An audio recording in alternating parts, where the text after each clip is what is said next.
Hello, I'm Brian Froud, and I was the conceptual designer on The Dark Crystal. Wow, it's wonderful to hear this music. It's been years since I've been able to separate the emotions of listening to this music from the events, the hard work and the noise and the dust and the dirt of the set, and place it back into the story.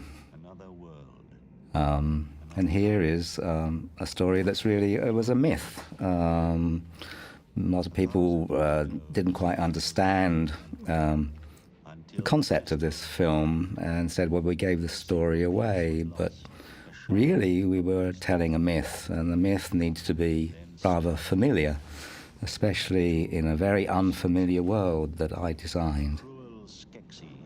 And here's the Skeksis castle. It's rather claw-like, grasping into the very sky whilst it sucks out of the landscape life. And here, living in the castle, are the Skeksis, the villains of this movie. Jim Henson, when he came to me to ask me to design this film, his inspiration had been crocodiles living in a castle, or a palace. He wanted this juxtaposition of reptiles dressed elaborately and beautifully in a beautiful setting. Of course, when he allowed me to design, I changed a lot of that. If you look at the Skeksis, originally in my designs, they were fish-like, strange, and gradually I changed the designs and they became more like dinosaurs, I suppose, a cross between a bird and a dinosaur.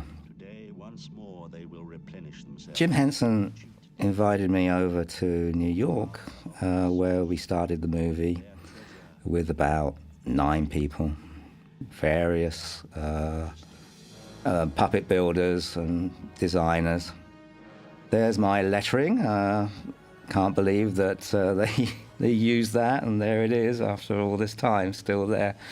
So we, as a small group, started to work on prototypes. And I just doodled and drew whilst Jim and Frank Oz would come in and talk about this world that they wanted to turn into a story. And I just doodled, and Jim liked what I was doing, and I started to make models, little maquettes of shapes and forms. Because Jim didn't know that I could do this. He'd seen my work and thought I would be suitable for this project, but was delighted to discover that I also made things that I could work in 3 dimensions, and that was very useful for this.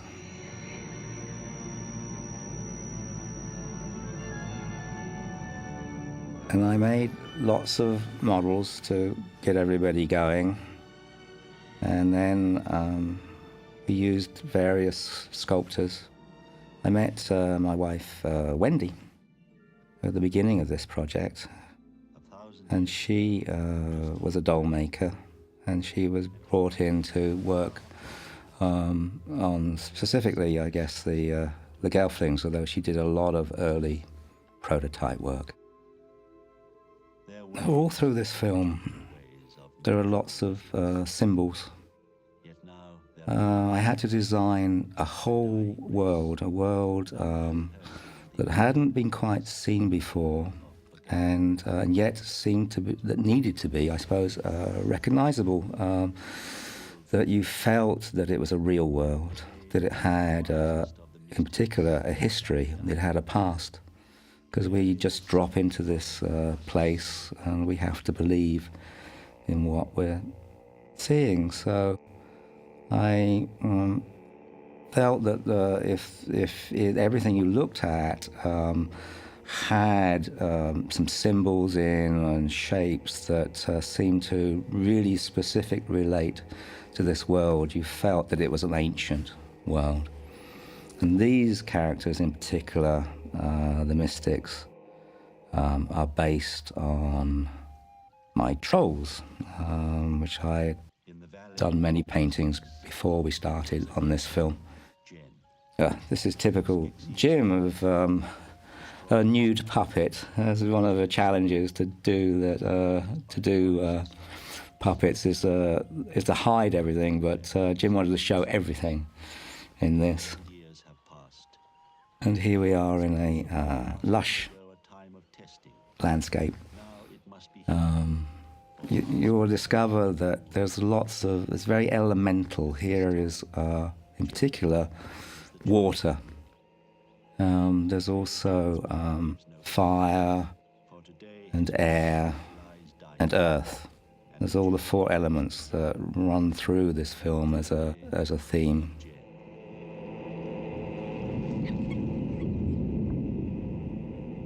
We used glass paintings, but also liquid skies. We worked on using chemicals and various oils in a tank to create those various sky effects.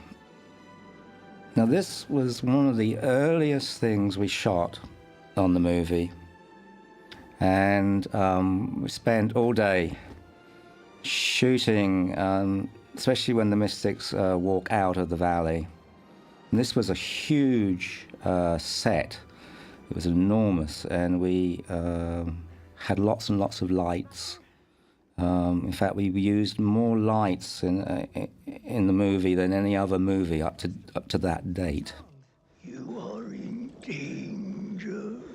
This, I think, is a very beautiful scene. Our cinematographer was Ozzie Morris, who was an absolute genius. And he'd worked with John Huston. In particular, he did Moulin Rouge and Moby Dick. And I remember him telling me that, especially in Moby Dick, that he had sandwiched in between the film stock a black layer because he wanted to create the sense of scrimshaw. Scrimshaw being what the sailors would create designs on whale tusks, and there'd be that inky line. So Ozzie was really keen on reproducing the feel of my art. And so he used a system called Lightflex. And my pictures are very monochromatic, often very flat. And the early experiments he tried were extraordinarily accurate to my work, but it did look washed out. It looked like there's something, the film had faded. So he really pulled back on that, and so I literally designed everything with the colors in mind. So I made the film have a color range that reflected my work. And here, this looks very much like one of my paintings, not only in color, but in all the designs, the organic feel that's there. There, in particular, you'll spot some symbols in the background, and they relate to the castle and to the Skeksis. Everything interconnects in this film. This was one of the early shots of Jim puppeteering Jen. The Gelflings were a particular problem for us because when everything is sort of wrinkly, it really helps in the movement, and if everything looks strange, you expect the movements to be odd. Jim wanted the Gelflings to be what he called classical. Now, he could never really explain what he meant by that. And I tried, I did various designs, and he could never tell me precisely what he wanted. And Wendy Froud was, in particular, sculpted those and worked closely with Jim as he would come. And between the two of us, Jim and I, moved towards the way the Gelflings looked. And they were hard to do because they were more like humans than anything else. And so we found that they had their own problems. Least of all was getting Jim's hand inside, because Jim had a big hand, and we built everything closely around them. But we'll probably come back to the Gelflings in a little while. These are the Skeksis, our bad guys. And as you can see, quite hideous in aspect. And were a lot of fun to design.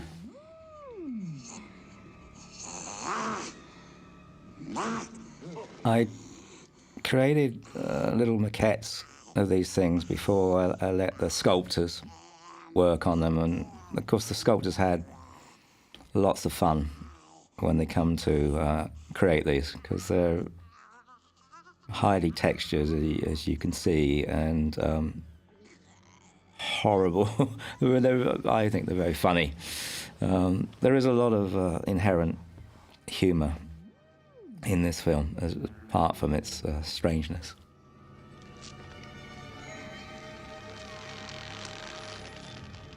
This is one of the very few special effects. It's very interesting. It's a film with not that many special effects. It's all real. What you're seeing is what we did.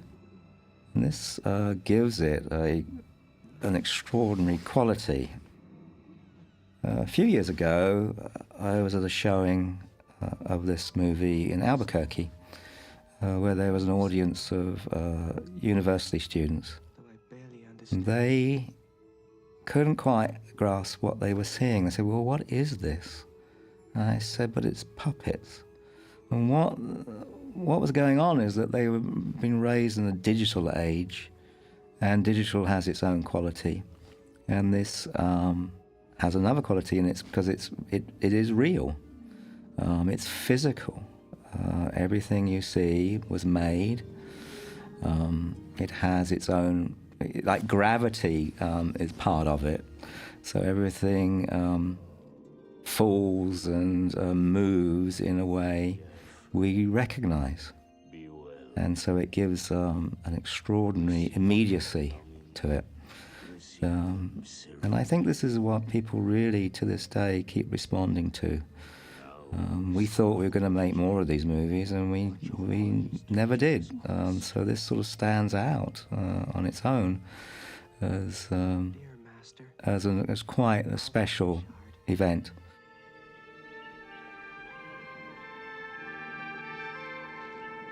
Jim Henson came to visit me originally in England, and I live in a part of the country, Devon and Dartmoor, that has a wonderful landscape of rocks. And he loved the rocks and the moss and the trees and the rivers.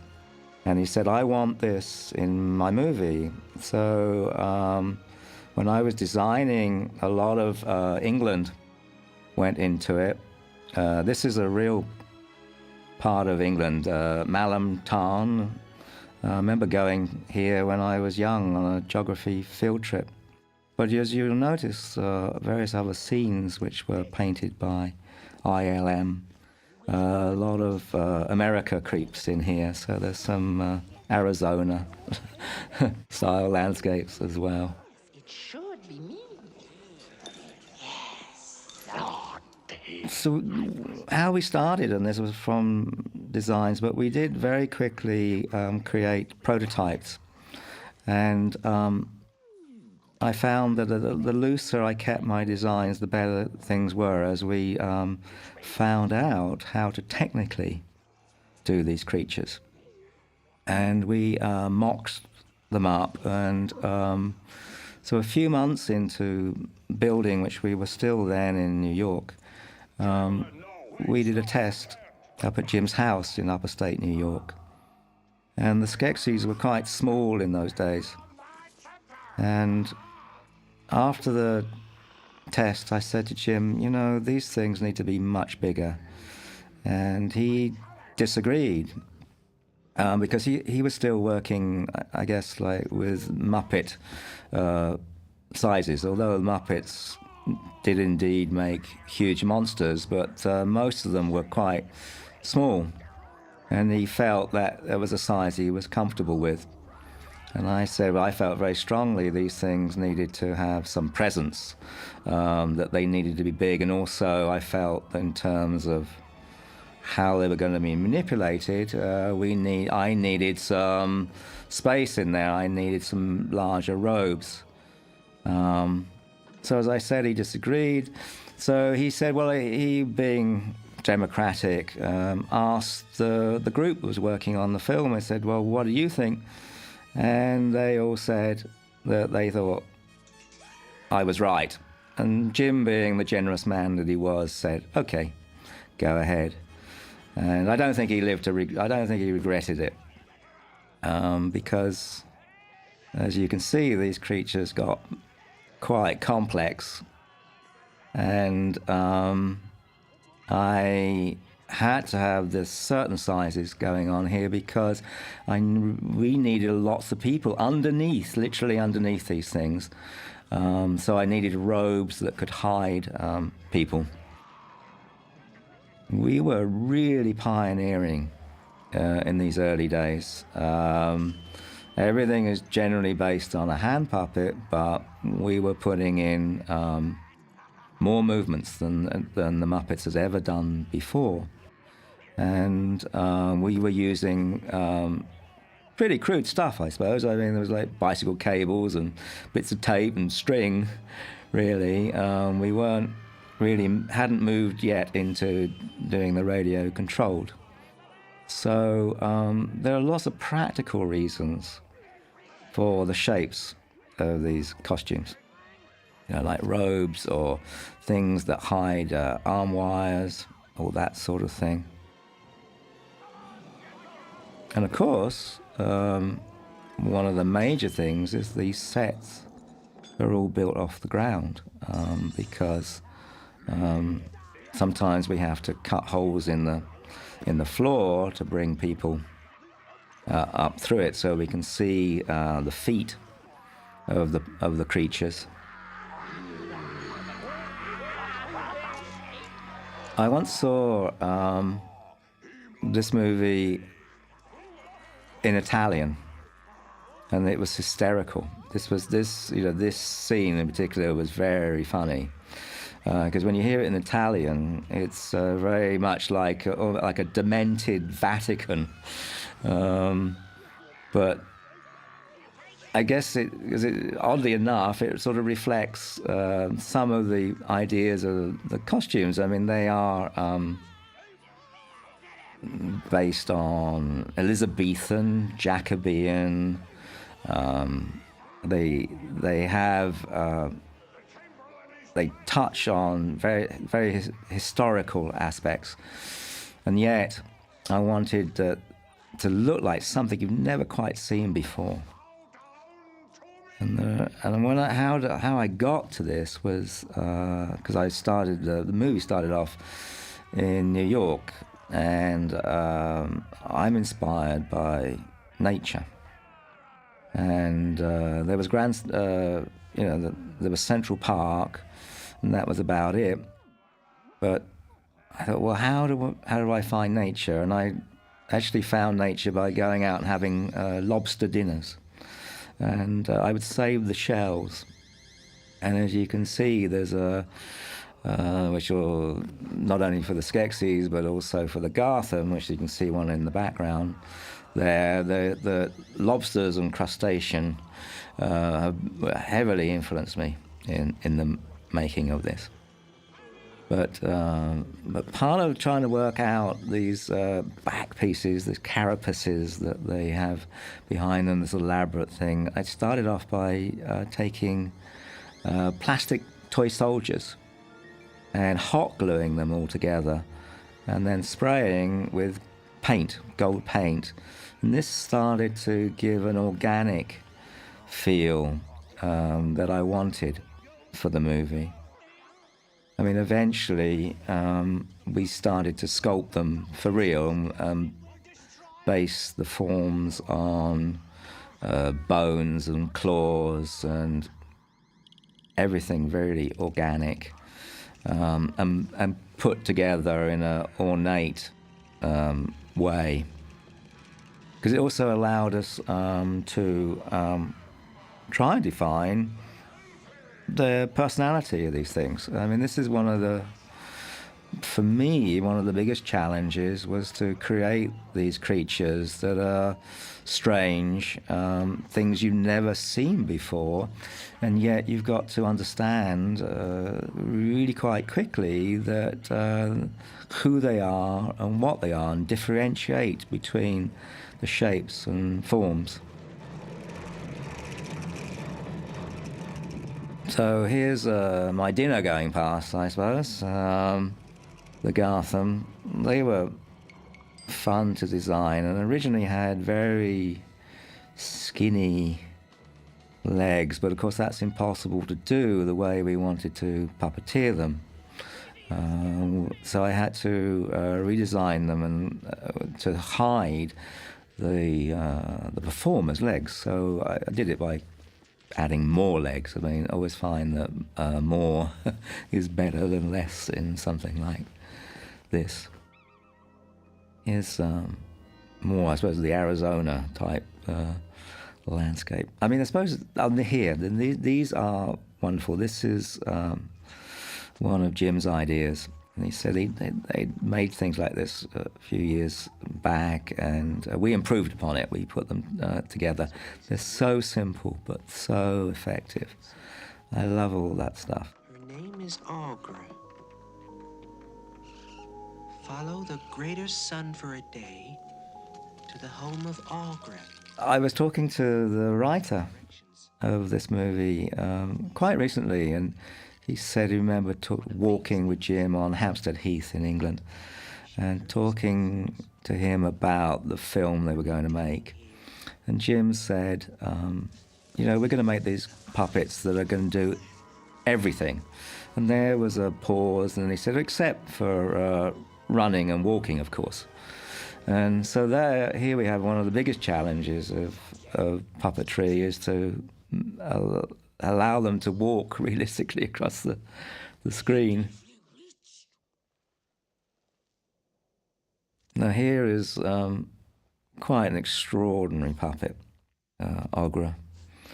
She's quite magnificent, or magnificently beautiful, I suppose, in her ugliness. My name is Jen. This was I did the designs, and then I worked with Lyle Conway, sculpted this, and again, as it was Frank Oz's puppet, he was very closely involved, and they had lots of fun making this. She has a beautifully constructed body. There's a lot of fluidity in there, which you'll see later on how well Frank puppeteers that to give her solidity and weight. Because that's one of the biggest problems of puppets, of course, is to create weight. Because normally you're holding this thing above your head, and there's no floor there, so it's all illusionary. You can see with Jen, there are costume pieces there that are not only part of his the way the figure is and about his personality, but there are devices, there are bits that hang off him, and this was to help hide the arm wires. Aughra! Now this is a midget in costume. People often say, well, Dark Crystal is wonderful because it's pure puppetry, and I say, the hell it is. That wasn't the point. What we did was use any trick we could use to make people believe in things. This is a wonderful reveal. In New York, I'd been playing around with, they were called wacky stacks, which the Muppets made, used for eyes for their puppets, and they had whole box fulls of this, and I was spray painting them and spraying different colours on, and they started to look like planets to me, and I got some wire and I created an orrery.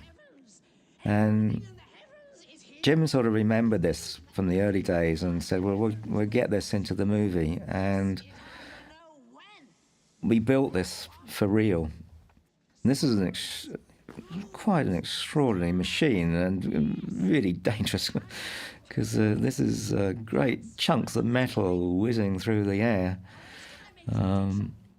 And I think you feel that. You feel its inherent danger, and it's I think if you did this digitally, it wouldn't be the same. Very interesting. Just look at these overviews of the sets, because every so often you've got to show the world that they are inhabiting, and this multi-leveled effect. So you can see there's a floor, there's a walkway, there's a sunken bit. A lot of the sets have this. These are not only function as that you can get some of your puppets higher up in the screen, which is a very practical thing. It also is symbolic. It shows us that this world that we created, the world of the Dark Crystal, is a complex and multi-leveled world. I mean, there are things that are hidden. Constantly there are reveals in this movie. And Jim and I had great fun together creating a whole world. There's a lot of this world we invented that we never got around to seeing in it. So there were other creatures that live underground. There were many creatures that we don't get to see. And indeed, this world is multi-leveled. Listen, Gelfling. There is much to be learned. Ogra, if you look at her there, which is, talking of symbols, is another symbolic character. I mean, I think to me, she is the Earth Mother. She really is the Earth itself. I mean, she knows a lot about this world, and she doesn't tell you. I mean, and she keeps things secrets. I mean, she's very ambivalent, which is what I like about her. You never know quite which side she's on. But how do I choose? And she, in particular, I designed her with one eye. Now, traditionally, having one eye means that you have one eye that looks out into the world, and the other eye, and the eye that she doesn't have, is looking inwards, which is insight. This means that she has wisdom. And she also, if you notice, has in the middle of her forehead this stone, and this is symbolic of the third eye, of psychic intuition. This is, again, I think very Jim, this idea that sound is important. You'll notice in the movie there's song and different ways of communicating. Jim really felt this was important. So here's another danger coming in here, because not only we got metal whizzing around in the orrery, but the edges of these claws were really dangerous, because we had to give them metal edges so they could really destroy things for real.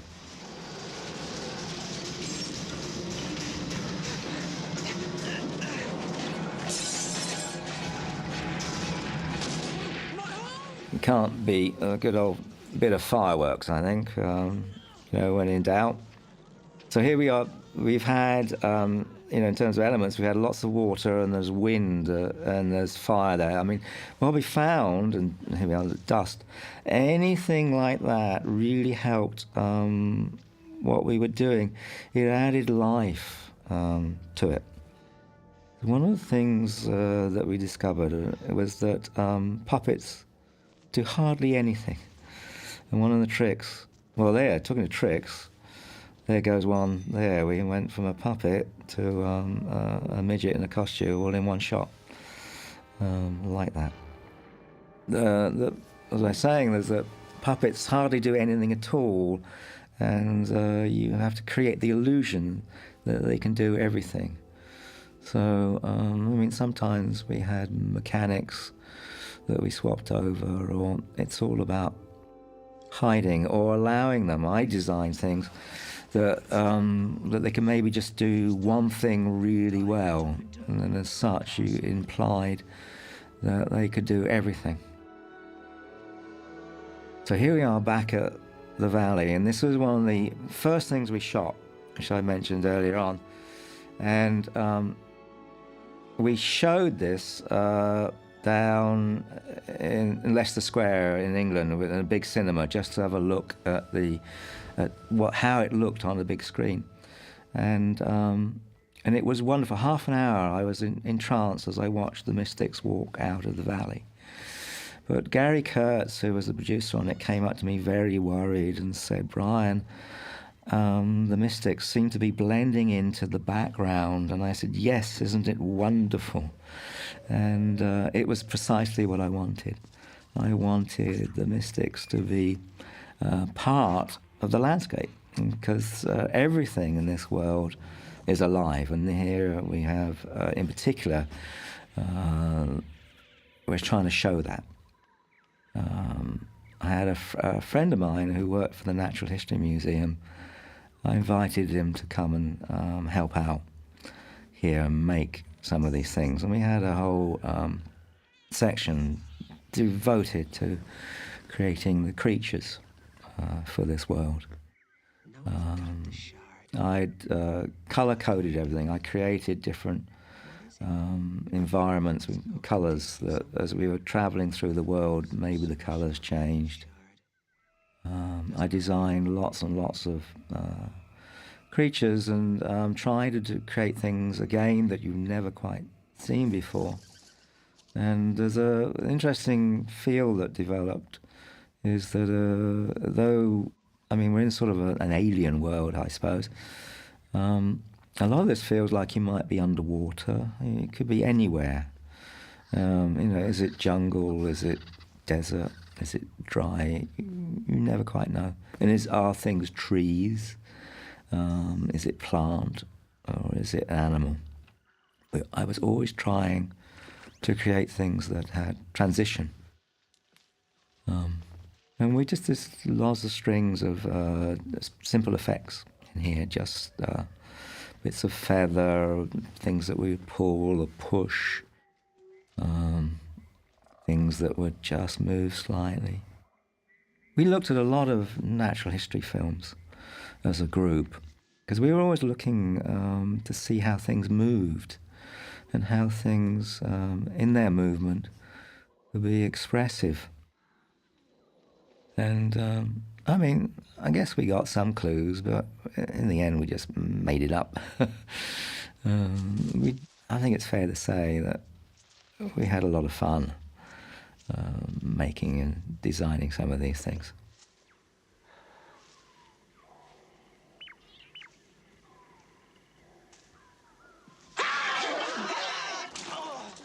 Right, have you recovered now? Let's see, that I was just waiting. That's one of the great shocks. I love it. And Frank Oz, who was going to puppeteer Fizzkick in particular, just had some input into the design of that. He said, "I just want this like a ball of fur and teeth. What I want to see is fur and teeth." So there it is. So he has a tail, and occasionally you see some paws. But I think for just the simplest thing, He has so much personality. Now, my wife, Wendy, sculpted Jen and Kira. I just think she did a beautiful job on these. You see, one of the challenges, of course, is that they have very smooth skins, and most of the creatures are sort of wrinkly, and they really the wrinkles really help in disguising movement, because foam latex will crinkle in the wrong way if you're not careful, and so often sculpted wrinkles quite helpful. But it was a huge challenge for Jen and Kira to get that right and to get the movement. And Kathy Mullen did such a great job in puppeteering Kira. She'd asked for a prototype puppet as early as possible, which we made for her, and she worked hard on it. I mean, everybody else was working on other projects at the time, in particular the Muppet TV program. And so Kathy needed in her spare time to rehearse, because she knew how challenging Jen and Kira were going to be. And Jim was really busy. I mean, he was always off doing other things.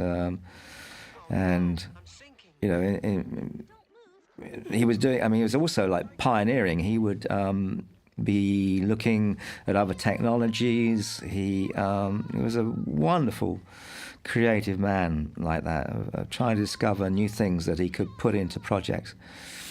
And so he really, although we built Jen around his hand so it fitted, was really got the puppet quite late, only a few days before filming, and he was he went a bit pale when I remember standing in his house when he put the puppet on for the first time and tried to puppeteer, and he had to very quickly move from the Kermit the Frog broad moves into the subtlety that he did bring to Jen.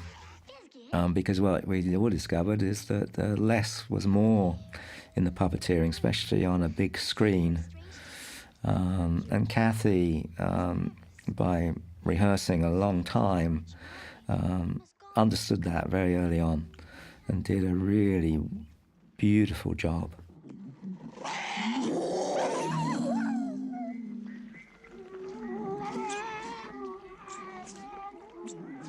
We're about to move into one of Jim's, Jim and Frank's jokes as we're about to eat one of the creatures. Now, I think this scene is quite extraordinary. It's something out of a Buñuel film. I mean, I think if this is not a classic scene, I don't know what is. I mean, I think it has everything.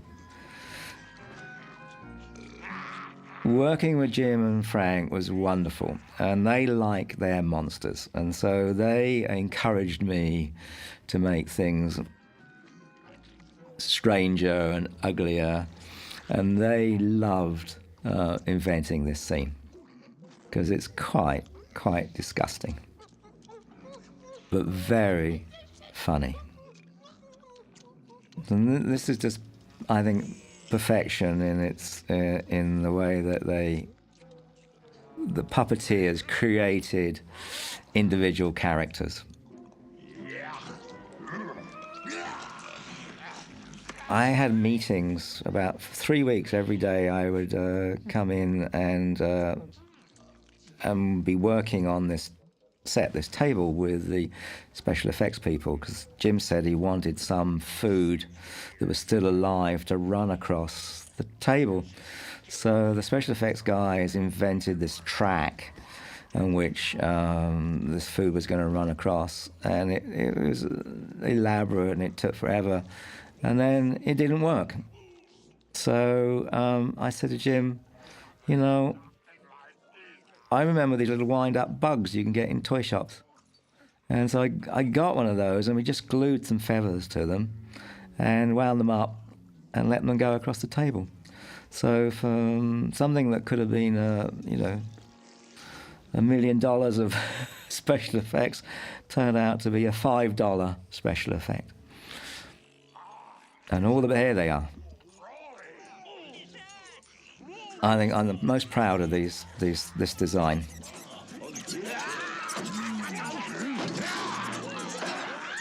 And there's just the guy at the end, wound them up and let them go. Not bad at all.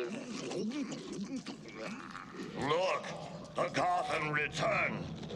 That Elfling. It was challenging to make these Skeksis individual, so we invented various jobs for them that helped us, and then I tried to give silhouettes. Silhouettes were quite important here because I wanted all the detail. I wanted the elaborate detail going into it, so a bold shape was really quite useful. And when we built these things, I mean, there's a lot of very fine fabrics used. A lot of it looks manky and grotty and terrible, but most of it is the finest silks. And the silk is used because it's not only lightweight, but it also drapes well. And you need, a lot of these things are smallish. You need to give it dimension and flow. So we use silks and we put them all together, unaged, and they were quite beautiful. And we were working in Hampstead by now. That's where we made the film. And we took them out the workshop, and we moved down to, there was a disused church, and it was a space where you could rehearse in. And we took them down there and put plastic sheeting on the floor, and I got people down there to distress them. We used cheese graters and paint and bleach and just aged them. I said, these have got to look as if they're thousands of years old. One of the big inspirations for that was that in England, in Canterbury Cathedral, hanging up are these old banners, old flags, that are so old that most of the fabric is gone. It's just fallen away, except for its sort of structure, like netting. It's sort of like a skeleton of a flag, and I wanted that ancient feel in the Skeksis. When we'd finished aging, there were some people who had worked really hard with the beautiful fabrics, were quite upset, but I think it was worth it because it achieved precisely what I wanted. So there's some feathers just stuck on a stick. See, that's another one of my wonderful designs. Now this was just filmed in a park just north of Elstree. But you'd think you could be anywhere in the world. I mean, it's almost South America or jungle, but we just added a few of our design plants in the background and just created a whole world.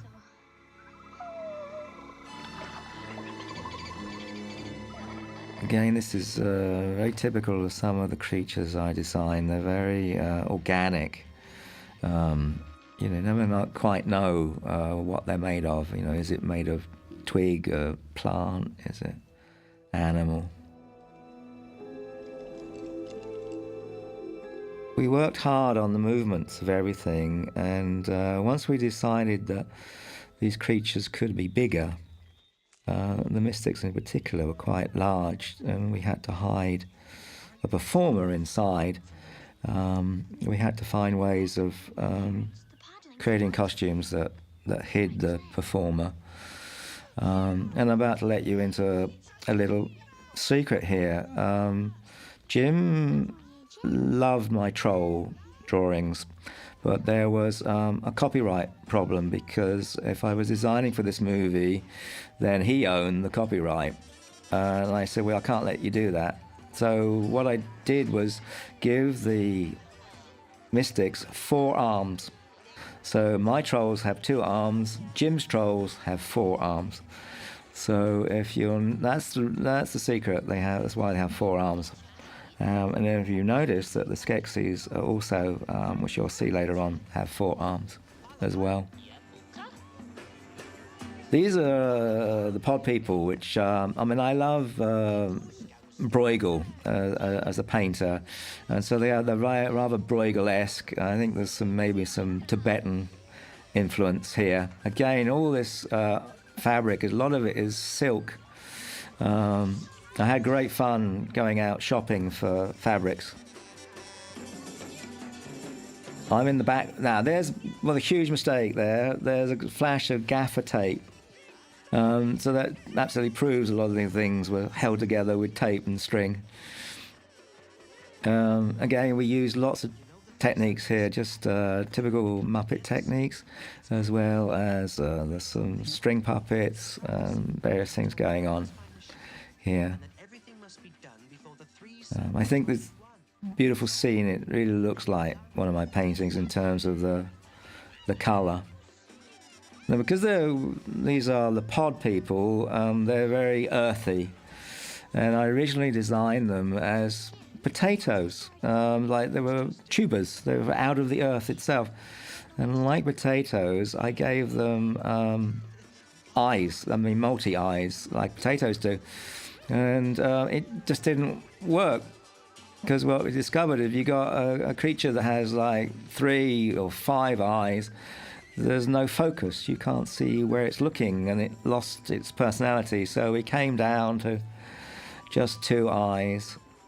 And I was always trying to like move the eyes around a bit, but because of putting in the movements, we had to often even things up. And so I try to put some life back into the game by getting the wrinkles to be different levels.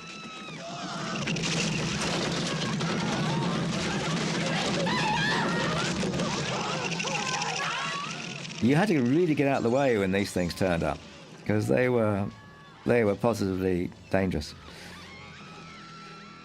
We built prototypes of the Gartham, and Jim every so often would see what the progress was. And he would say, oh no, make it lighter, because his concern was always for his performers. He cared about them because they were precious. He didn't want to damage them. And we rebuilt the Gartham many times at great expense. And he said, no, lighter, because these guys have got to be in there all day, and they're going to work hard, and I don't want to damage them. And we eventually got them as light as possible. And the other thing is, like I say, in the Mystics, is that we, when we built the costumes, we also had ways of quickly getting people out of costumes in case of accident, or ways of taking bits of costume off to get air in. So people, when the shot was finished, we would rip bits of the costume off because it had Velcro on it, and get fans in just to get air in, because it was very hot in there. I mean, these sets, everybody thinks it's very romantic to make a movie. It's not. It's a workplace. It's hot. It's dirty and dusty. Because we say we use lots of lights, and it is hot and sweaty, and often really boring. I mean, because it's like you wait around a long time before they do the shot, and then it's take after take to get it right. Not that I know a lot about that, because I was sort of never there. I was always on the next set, because my job was to get everything ready for the next scene. So I was there checking on the environment to see, that was right. I'd watch it throughout the making, with the plaster work, and then the set dressing, or I was in the workshop working on the next creatures that needed to be in the next shot. So I was always somewhere else. So it was quite rare that I got onto the set to see anything. And then again, I mean, I didn't have time. I was busy. This movie was 5 years of my life. We had Christmas off, but day in and day out, that's what I did. And I think it shows. I think that there is. I realized early on that I just couldn't do a design and just and think that'll get on the screen. I needed to translate it for other people. I designed in a way that I found out what the technology was, that we found out how we thought we were going to make it, and I would redesign around that structure. And so I always felt it was akin to finding what the soul of the creature was. It wasn't just the way it looked, it was like how it felt. Because, as I say, these things don't do very much, and everything that you see has got to give you information. There's things in the costume that are giving you information about the personality, about the world that it lives in, and there is in the very few movements that these things can make, it's got to be expressive. Here we are in a place where we see and learn a little bit more about the world. In the background, we've got a suggestion of an ancient world. We see little clues of what the Gelfling architecture might have been like, of the symbols. See, threes in this movie are very important. There's a little, if you notice in the background and carved in there as a triple symbol, very much based on, for the Gelflings, on seeds and pods. It's about life and nature.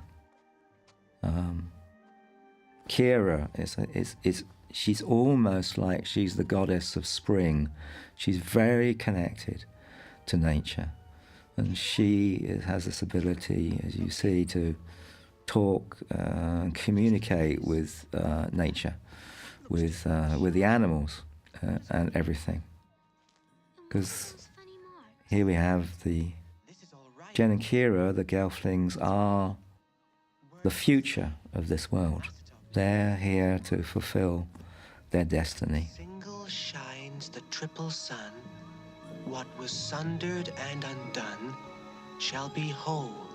The two made one. Jen has see little remnants of a triangular symbol on his tunic. Gelfling hand. Do you know what that means, Kira? Wait. This is a piece of the dark. There are many shards in the movie. We made lots of them, but they all got broken eventually because they always mainly thrown around or used, and most of them have disappeared. I mean, to find a real shard now is a rare thing.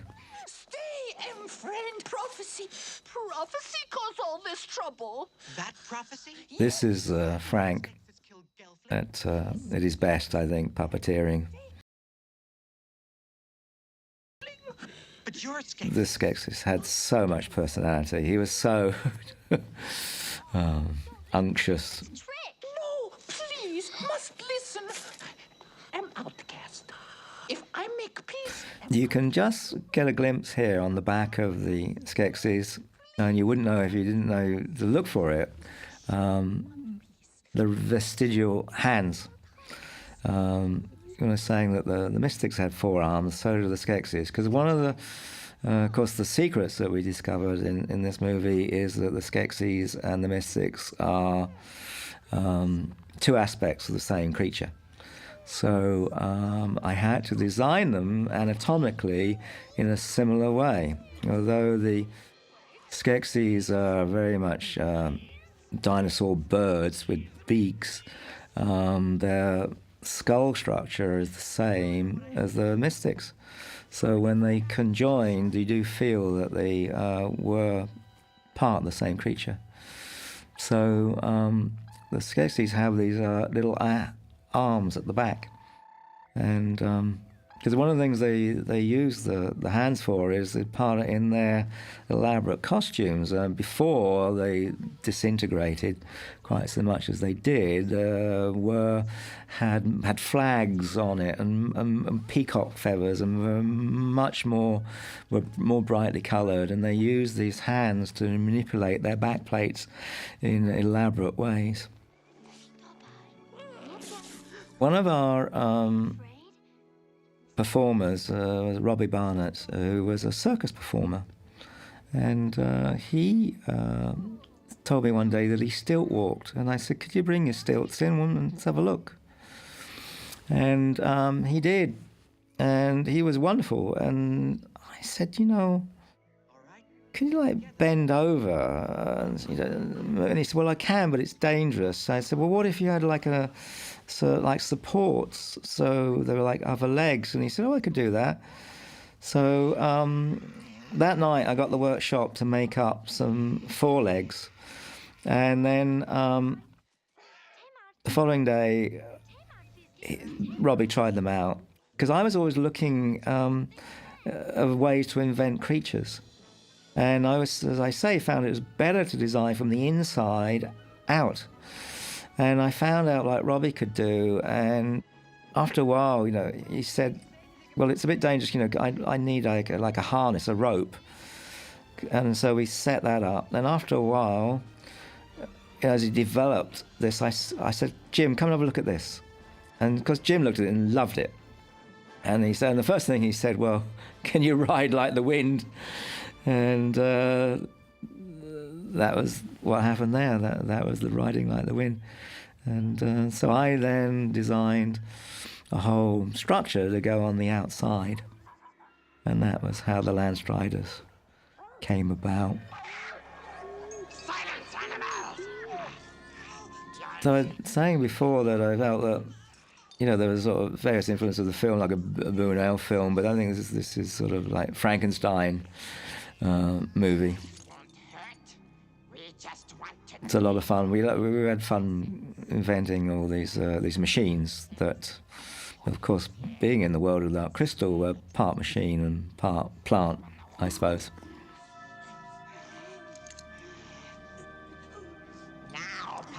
Now for more like, I think, a Stanley Kubrick 2001 moment.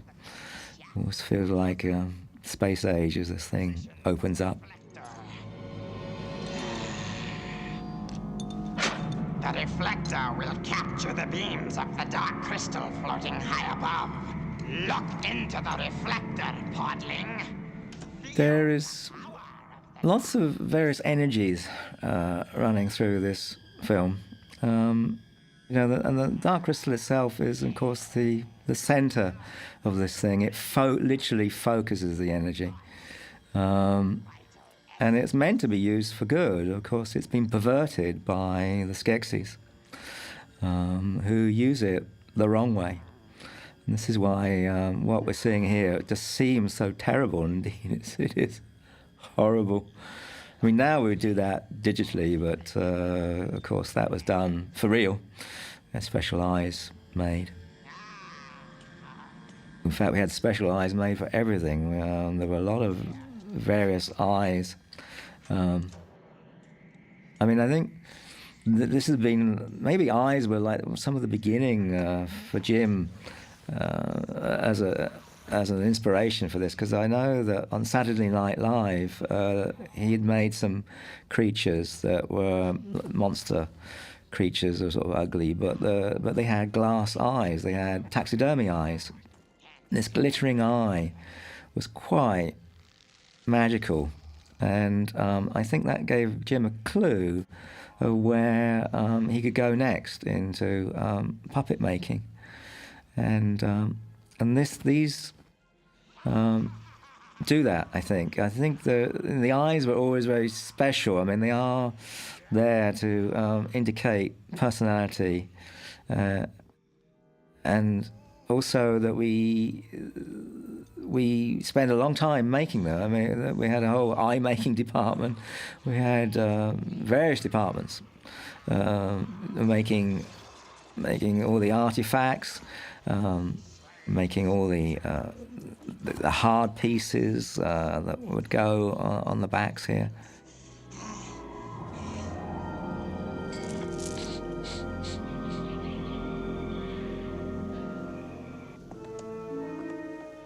So here they are. I mean, actually, they were on. We had to rig them up on wires because they were very dangerous to run around on. Look, The ones who raided your village. let's go. I'm not quite sure what those wing things are. I'm always trying to make things like slightly different, but quite what they were meant to be, I don't know.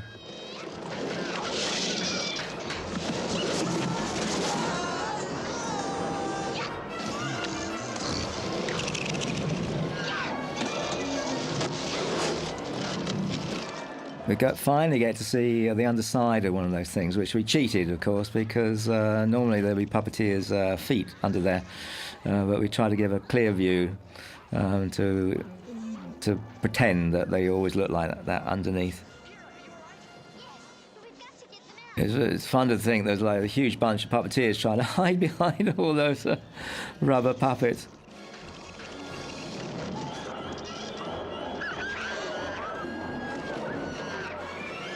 There's something terrible, I mean, awful you feel about these things going over the edge. I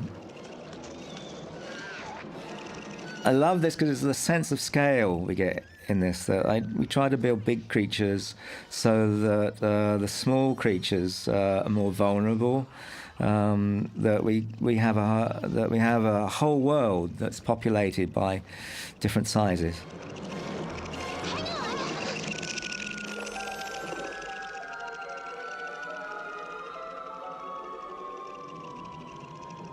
That got us out of trouble. We knew that they couldn't just fall over the edge, and it wouldn't be neat, as Jim would say, if she had wings. And we said, well, why not?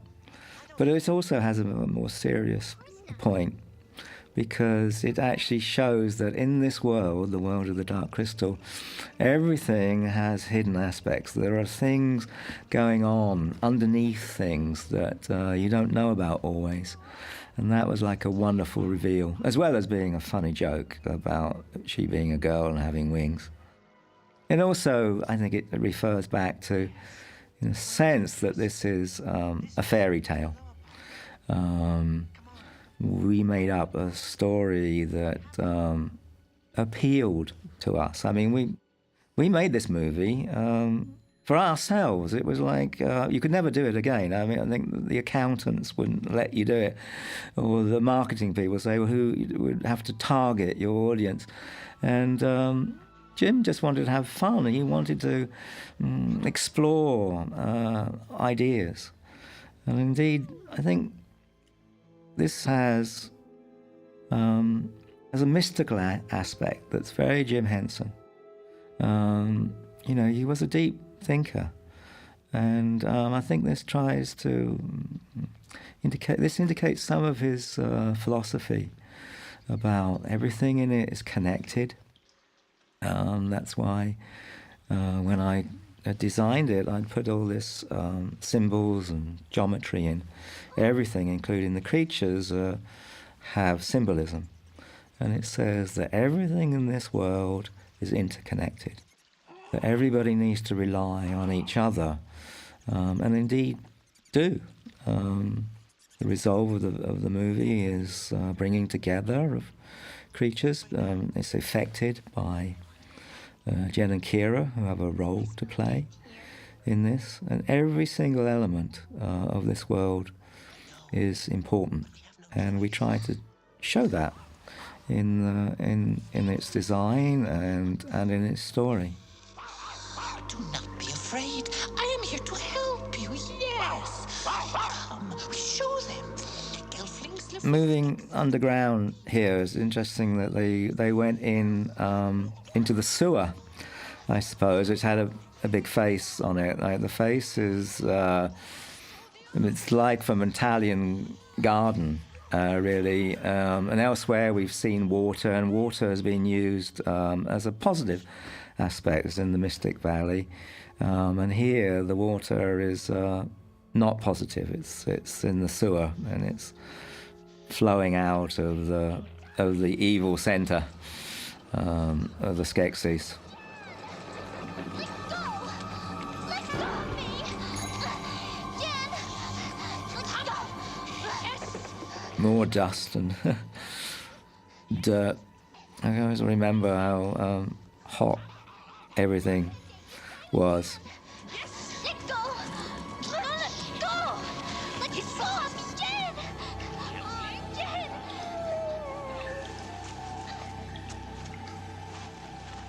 Oh, Jen! Now, I think these are, again, so funny. You get some indication of their character. I love the horror that they have, but seeing something beautiful really scares them. You can begin to notice now as we move into the chamber. Because there are the symbols that we've been seeing in the Mystic Valley, also seen in a different form here in the castle. The Chamberlain is holding a scepter, and there's this sort of hooked-like thing.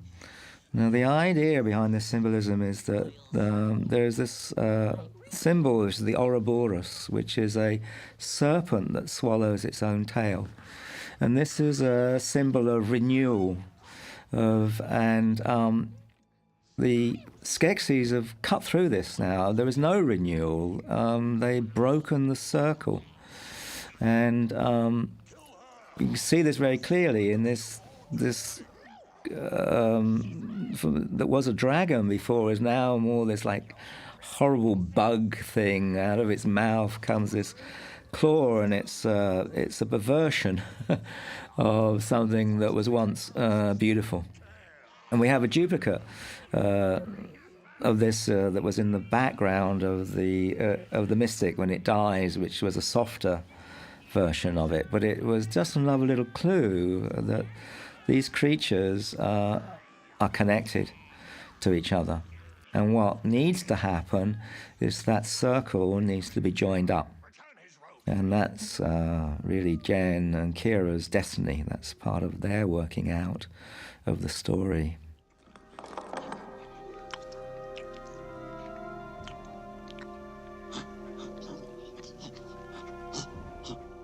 I always worry about the seam lines on that.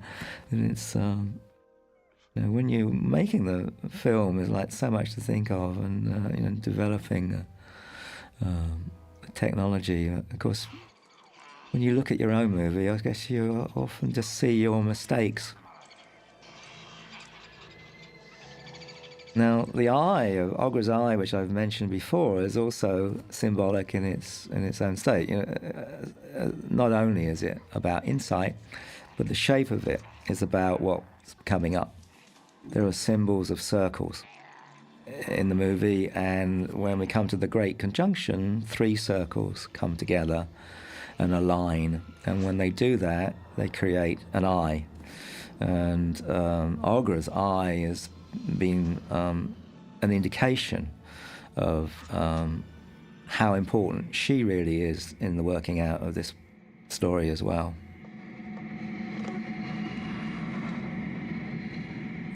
It's very, maybe not have noticed because of, but we did several costumes for Kira, and she starts off quite green at the beginning of the film, and then gradually, as we were going through the movie, we gave her costume changes. We pulled colour out, and she's now onto a final costume, so it has less colour in it, maybe a few pinks, but it's also distressed. We thought if she's gone through this adventure, things would have happened to it. So it's slightly worn. Gift. Call them to freedom. Now. So this is what I mentioned before, is that she is connected, very much connected to the animals themselves, and the fact that she now can communicate with them.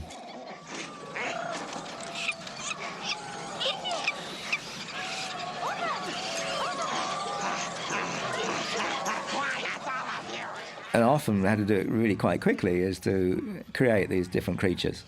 I mean, at the beginning, we had lots of time, but come near the end, we had to suddenly make a lot of things and get them on set.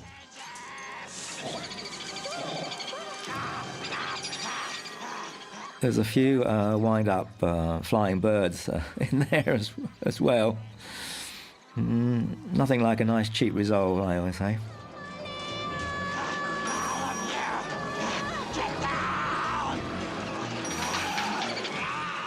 More wind-up bugs. I wasn't hearing that, but in the corridor scenes, my only, I think, puppeteering in this whole movie was to let go a wind-up bug. I'm very proud of that.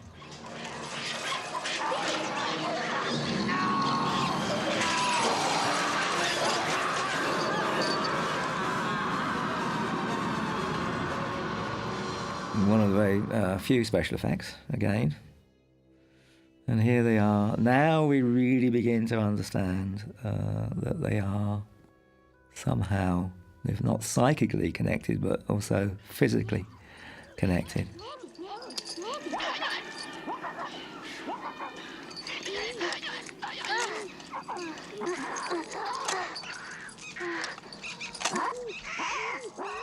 Sometimes it's very difficult to remember that this was just a series of mechanical effects of mechanics in the hand to make it move. A puppeteer is that we end up being totally entranced by these creatures and believing that they are alive. Gelfling, I fear to death. Here's some of our liquid skies and beginning to see that the planets are coming together.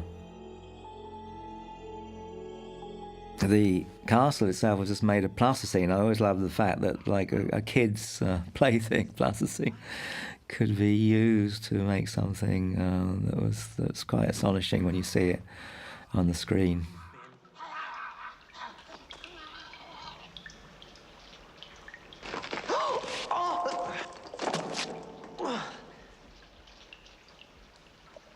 Oh no. I like this moment now, out of the darkness. Oh, where am I? Fizzgig!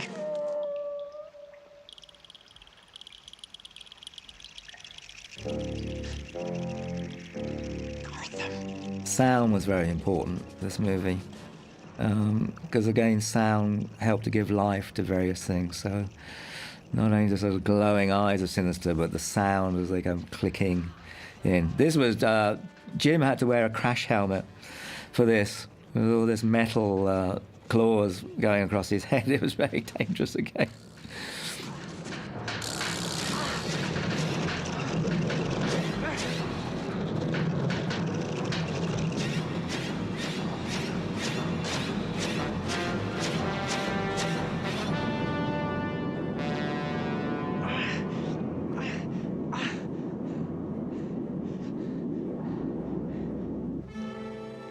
So how they're heading towards their destiny now. So this is a great combination of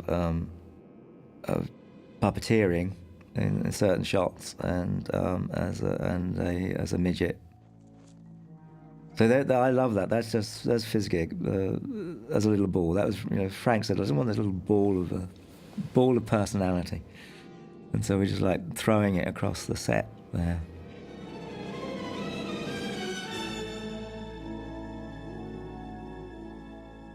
So everything in it is organic. I designed it that way. I wanted so the lights are organic. No time! No time! when single shines the triple sun. Where's Kira? The person that did the voice for this is Billie Whitelaw, who is a classical actress, who was Beckett's favourite actress, and she had a great time with Ogra's voice. See the little, again, symbols in the staffs. There are symbols in the costumes of the mystics, and then also in their faces. These creatures are made up of the earth, in a sense, and reflect that. And the patterns and rhythms of nature designed into those costumes. It's like looking at a weather pattern, or it's like looking at DNA, which is all about spirals. Spirals, again, are very important in this movie. And we can see like beginnings of like triangles and shapes in the castle walls. And this was a wonderful set, huge, and you can, again, multi-layered. You see there's depth to it, that there's something going on in the earth itself. And we have layers in the middle layer where creatures show up, and then we have the opening into the sky, and which is a connection to the cosmos.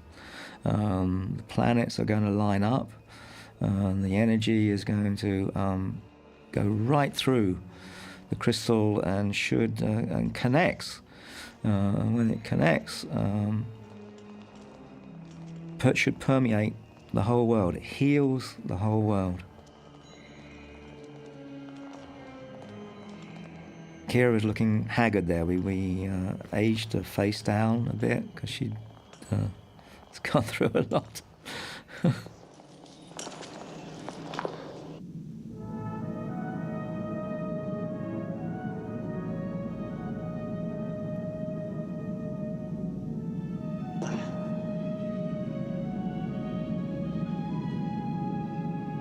This is what I came for. The Dark Crystal. We've been working on the movie for quite a while, and I've been designing the Dark Crystal, and after a while Jim said, what's this crystal then? I said, well, it's what you've been going on. He said, oh, I thought we meant chrysalis, not crystal. And he felt the movie was about transformation, and a chrysalis was symbolic of that, but I misheard him, and that's how the film ended up as a Dark Crystal, not chrysalis.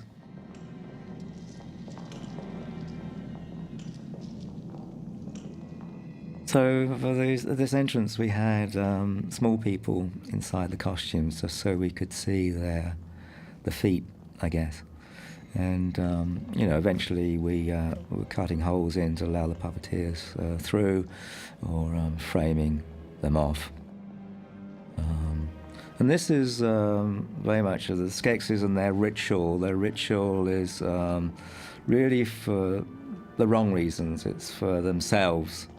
Whereas the rituals of the mystics were always about helping things, being about connection.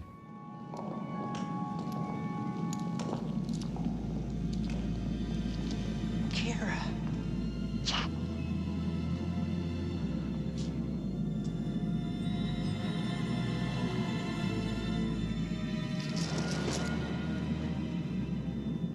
A great conjunction. So here it comes. This is for what everything. This is really the focus of the movie, I suppose, is that the Gelflings have to do the right thing at the right time, and this is the right time. And he only gets one chance to do this.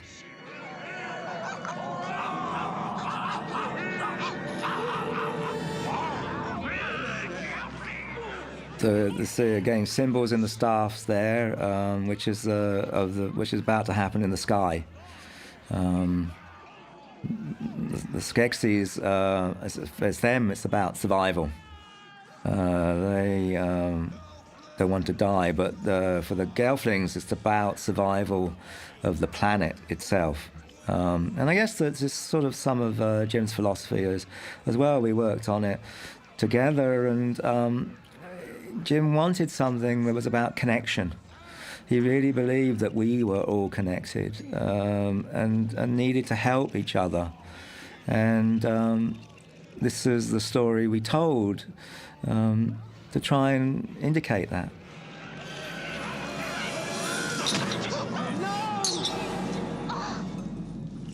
I think there's one crystal left, one shard left. Yeah, they've all gone now.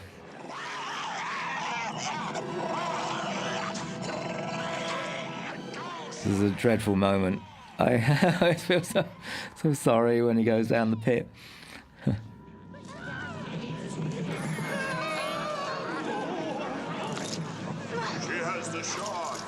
Now, I did see the filming of this on the rare occasions, and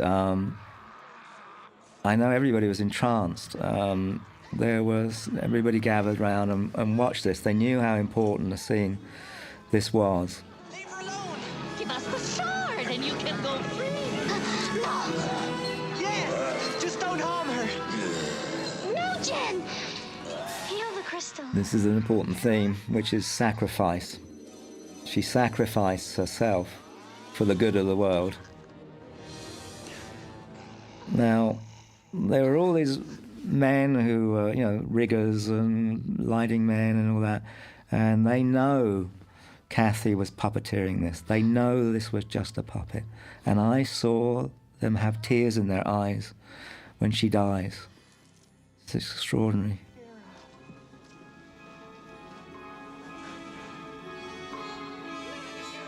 But here he is to do the right thing at the right time.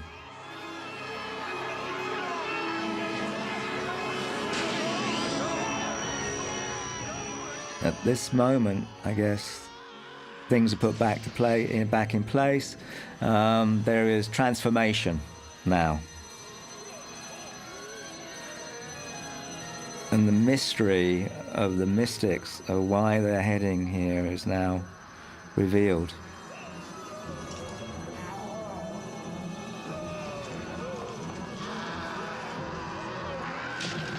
I like this because it shows that, like all good monsters, that there's nothing inside. They're just shallow creatures, and they're just here, held together by the magic of the Dark Crystal.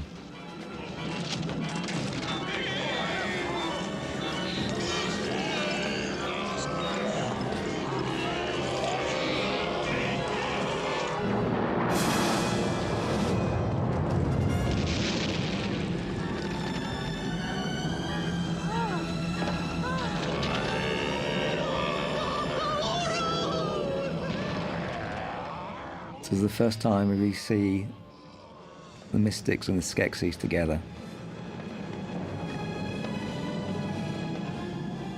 Everything crumbles away to reveal underneath a crystalline structure. Although everything I designed was very organic, there is a strong geometry that goes through everything. And underneath this castle, which is one of the most organic things, has this crystalline structure underneath. And it has sort of straight lines, where there's hardly any other straight lines in the movie at all.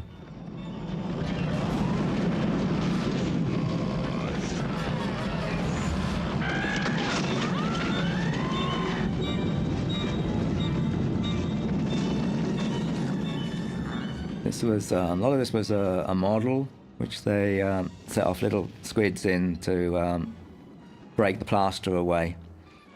So you know, the little triangle shape there. That's another great shot of the little roly ball pull one, then with a puppet just popping up.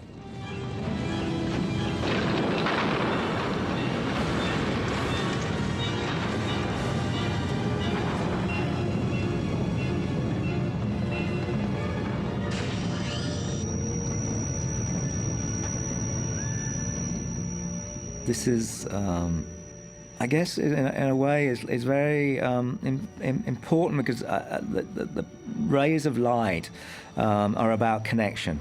Let's say everything in the world is connected, and the geometry does that. But here you see the geometry. It's geometry of light. Now we finally get to understand my design of why the shapes are the way they are, because they can actually fit together. Now, the Resolve figure, the Erskex, is disappointing to me because it was a special effect. We actually built the puppet, but although the headdress is sort of like glowing twigs, it meant to be just the beginning. My designs had more light in it. There was energy flowing through it. As you see down the center of these figures are spirals, and all those were supposed to move. And I kept saying to Jim, "Well, how's the special effects coming along?" I said, "Well, they're slow, but they're coming along." And when I got to see the film afterwards, I said, "But Jim, where's all the other bits?" They never got put on. So other people like this, but it was meant to be more astonishingly beautiful, because these now are transcending. These are the creatures that are through best wishes of trying to split off the bad side of themselves, the evil side of themselves, have caused havoc in the world. The fact that they couldn't face their shadow side caused problem. And finally now, by the sacrifice and the will of the Gelflings, have effected this transformation for them.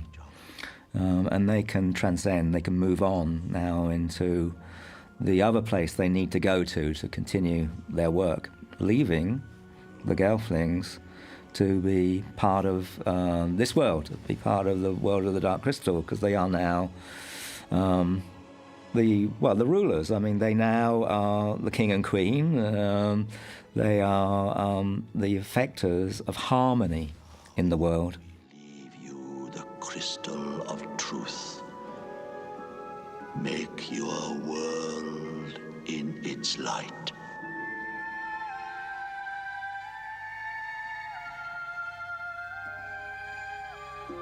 We couldn't kill her off. We had to have her alive.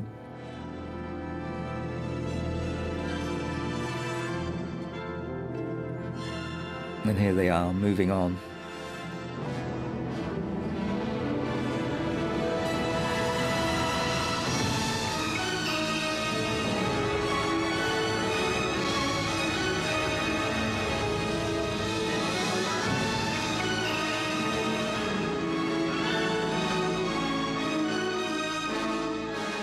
Leaving, I suppose, a Garden of Eden.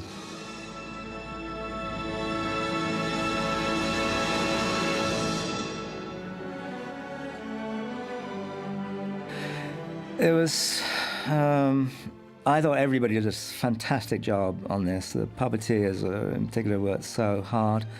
And we started with, say, about 9 people originally in New York, and then we moved to London. And eventually there was about 360 people working on this movie. I think it's fair to say it was a wonderful, joyous thing to do, and it was such a privilege to work with Jim Henson. He was a generous man, especially in his creativity. He enjoyed creative people. He encouraged your creativity, he encouraged your input, and I picked up on that, and so I had, it was my privilege and pleasure to work with all these people who I encouraged to have input. And I just think we all created an astonishing thing.